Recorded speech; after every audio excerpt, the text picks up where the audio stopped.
नमस्कार, मी माधुरी तुमचं माझं कुक विथ माधुरी या चॅनलमध्ये खूप खूप मनापासून स्वागत करते. तर आज मी तुमच्यासाठी घेऊन आलेली आहे राजमाची रेसिपी. माहिती आहे की राजमा हे सगळेच जण बनवतात, पण या पद्धतीने बनवून बघा. खूप छान आणि टेस्टी बनतो. चला तर मग रेसिपीला सुरू करूया.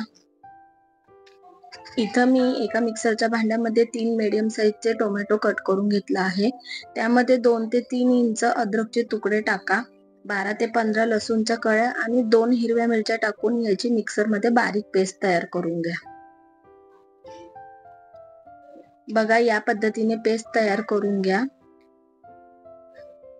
त्यानंतर इथं मी एका कढईमध्ये तेल गरम करायला ठेवलंय. 2 मोठे चमचे तेल आहे.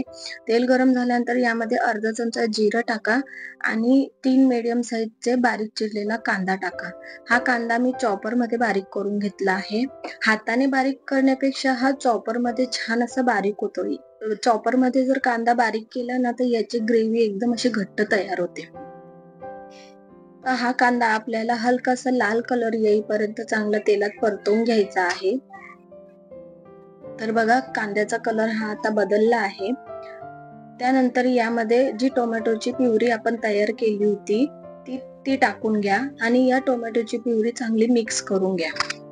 आता हे आपल्याला सगळं मिक्स करून तोवर परतवायचंय जोवर या पूर्ण मसाल्याला हलकसं तेल सुटत नाही. तर बघा तुम्ही बघू शकता याला हलकसं तेल सुटलं आहे. आता यामध्ये आपण आपले मसाले ऍड करूया. मसाल्यामध्ये मी इथं 1 चमचा लाल मिरची पावडर, 1 चमचा काश्मीरी मिरची पावडर आणि 1 चमचा धने पूड आणि अर्धा चमचा हळद आणि 1 चमचा गरम मसाला टाकला आहे. मसाले टाकताना हे माझ्याकडून शूट झालं नाही म्हणून मी तुम्हाला डायरेक्ट मसाले टाकल्यानंतर दाखवत आहे.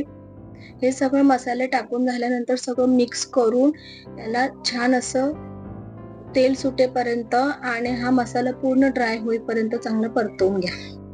तर बघा हा मसाला छान असा ड्राय झाला आहे आणि याला तेलही सुटलं आहे. आता यामध्ये थोडं थोडं पाणी टाकून याला चांगलं 10 मिनिटं लो फ्लेम वरती परतवून घ्या. थोडं थोडं पाणी टाकून परतवल्याने काय होणार याला असं छान असं तेल सुटत जाईल आपल्या मसाल्याला. तर बघा मी पहिले थोडं पाणी टाकलं, थोडं परतवून घेतलं. त्यानंतर आता पुन्हा थोडं पाणी टाकलंय आणि पुन्हा 5 मिनिटासाठी मी याला चांगलं परतवून घेणार आहे. तर बघा छान परतवून झाल्यानंतर मसाल्याला छान असं वर तेल आलं आहे. हे सगळं मसाला आपला परतवून झाला, याला तेल आलं की यामध्ये आपण राजमा टाकूया. हा राजमा मी 2 वाटी घेतला आहे. याला मी रात्रभर भिजत घातला होता आणि सकाळी कुकरमध्ये पाणी, मीठ आणि राजमा टाकून त्याच्या 3 शिट्ट्या काढून घेतल्या आहे.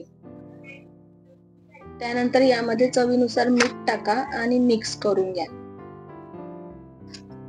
आता याला झाकून 10 मिनिटं लो फ्लेम वरती होऊ द्यात. लो फ्लेम वरती छान अशी उकळी आली की छान असा आपला राजमा इथं तयार झाला आहे. बघा किती छान असा राजमा आपला तयार झाला आहे. आता हा राजमा छान असा जीरा राईस सोबत किंवा साध्या भातासोबत कशासोबतही तुम्ही सर्व करा. खूप छान असा टेस्टी लागतो. आजची रेसिपी जर का तुम्हाला आवडली असेल तर चॅनलला लाईक, शेअर, सबस्क्राईब करा. चला तर मग भेटूया पुढच्या व्हिडिओला.